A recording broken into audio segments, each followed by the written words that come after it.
வரஹ்மத்துல்லாஹி வபரகாத்துஹு. அல்ஹம்துலில்லாஹி ரப்பில் ஆலமீன் வல் ஆகிபத்து லில் முத்தகீன். வஸ்ஸலாத்து வஸ்ஸலாமு அலா சய்யிதினா முஹம்மதி ரசூலில் அமீன் வ அலா ஆலிஹி வ ஸஹ்பிஹி அஜ்மாயின். சர்வ புகழும் அல்லாஹ்விற்கே. அவனுடைய தூதர் தாஹா ரசூல் ஸல்லல்லாஹு அலைஹி வஸல்லம் அவர்கள் மீதும் அருமை ஸஹாபாக்கள், தாபிஈன்கள், தபஹ தாபிஈன்கள், ஸாலிஹீன்கள், உலமாக்கள், சகோதரர்கள், தாபிஈன்கள், தபஹ தாபிஈன்கள், ஸாலிஹீன்கள், நம்மை விட்டு பிரிந்த நமது உறவினர்கள், சொந்த பந்துக்கள், இங்கு அமர்ந்திருக்கக்கூடிய நம் அனைவர்களின் மீதும் இறைவனின் கருணையும் பரக்கத்தும் என்றென்றும் உண்டாவதாக. ஆமீன். சிறப்பான மாபெரும் விழாவின் தலைவர் அவர்களே, முன்னிலையாளர்களே, எங்களது ஆசிரியர் பெருந்தவைகளே, கண்ணியத்திற்குரிய உலமாக்களே, சகோதரர்களே, சகோதரிகளே, உங்களுக்கெல்லாம் ஆர்வமாக நன்றி கலந்த சலாத்தினை தெரிவித்துக் கொள்கிறேன். அஸ்ஸலாமு அலைக்கும் வரஹ்மத்துல்லாஹி. நான் உங்கள் முன்னிலையில் மறுமையில் பெற்றோர்களின் நிலை, அதை பற்றி சில கருத்துக்களை பதிவு செய்ய முன்வந்துள்ளேன். அல்லாஹ் தன் திருமறையில் பெற்றோரை பற்றி கூறும்போது உங்களுக்கு அதிகமான கஷ்டங்கள் இருந்தாலும் பொறுமையாக இருந்து நீங்கள் உங்களுடைய குடும்பத்தார்களை தொழுகை கொண்டு ஏவுங்கள் என்று கூறியுள்ளார். மற்றொரு ஆயத்தில் இறைவன் கூறும்போது யா அய்யுஹல்லதீன ஆமனூ கூ அன்ஃபுஸக்கும் வ அஹ்லீக்கும் நாரன் வகூதுஹன் நாஸு வல் ஹிஜாரா. ஈமான் கொண்டவர்களே, நீங்களும் உங்களுடைய குழந்தைகளையும் உங்களுடைய குடும்பத்தார்களையும் நரகத்தில் விழாமல் பாதுகாத்துக் கொள்ளுங்கள் என்று கூறியுள்ளார். மனித வாழ்க்கை சிறந்த வாழ்க்கையாக அமைய அல்லாஹ்வின் அருளை பெற்ற இரண்டு அருட்கொடைகள், ஒன்று செல்வம், மற்றொன்று குழந்தைகள். மனிதன் லட்சாதிபதியாக வாழ்ந்து அவனுக்கு வாரிசு இல்லையெனில் தனது பெயரை சொல்வதற்கும் தனது சொத்தை அனுபவிப்பதற்கும் ஒரு வாரிசு இல்லையே என்ற கவலை அவனுக்கு மேலோங்கி இருக்கும். லட்சாதிபதியாக இருந்தாலும் மகிழ்ச்சி அறவே இருக்காது. குழந்தைகள் இருந்தால்தான் மகிழ்ச்சி உண்டாகும். அந்த செல்வமாகிய குழந்தைகள் நல்லவர்களாக ஒழுக்கமுடையவர்களாக ஆக்கும் பொறுப்பை பெற்றோர்களுக்கு உண்டு. அனைத்து குழந்தைகளும் தூய்மையாகவே பெறுகின்றன. அந்த குழந்தைகள் நல்லவர்களாவதும் தீயவர்களாவதும் பெற்றோர்களிடம் உண்டு. குழந்தைகள் பிறந்தவுடன் வலது காதில் பாங்கும் இடது காதில் இக்காமத்தும் ஓத வேண்டும். நல்ல பெயர்களை வைத்து அப்பெயரின் அடிப்படையில் வளர்ப்பதில் ஆர்வம் காட்ட வேண்டும்.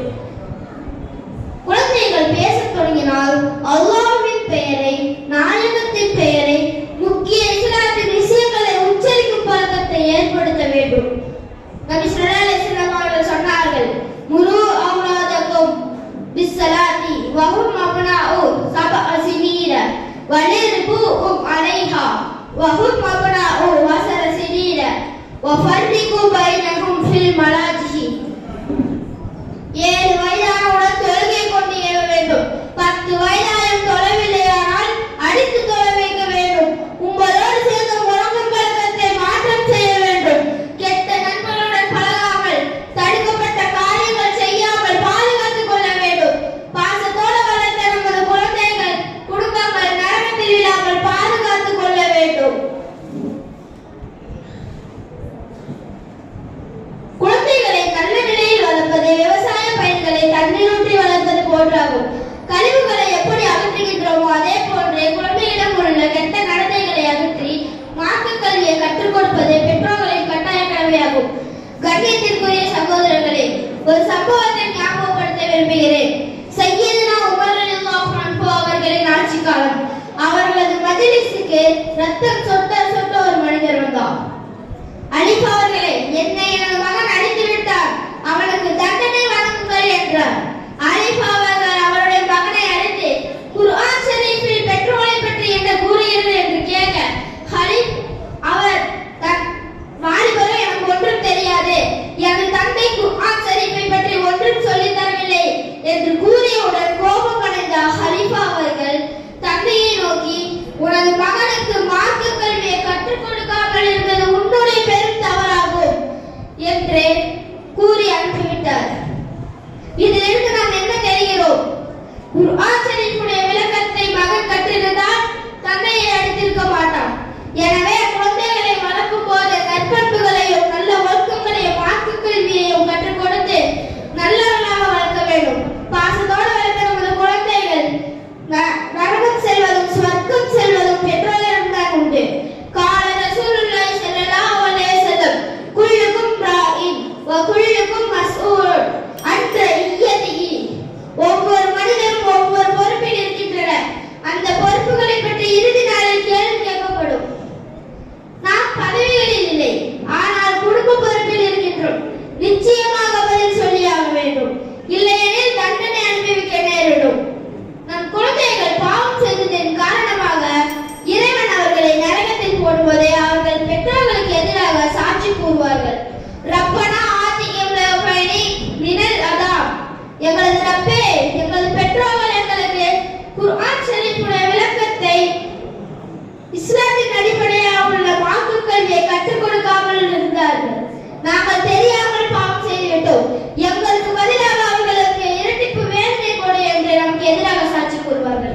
இதிலிருந்து நாம் நம்மை பாதுகாத்துக் கொள்ள வேண்டும்.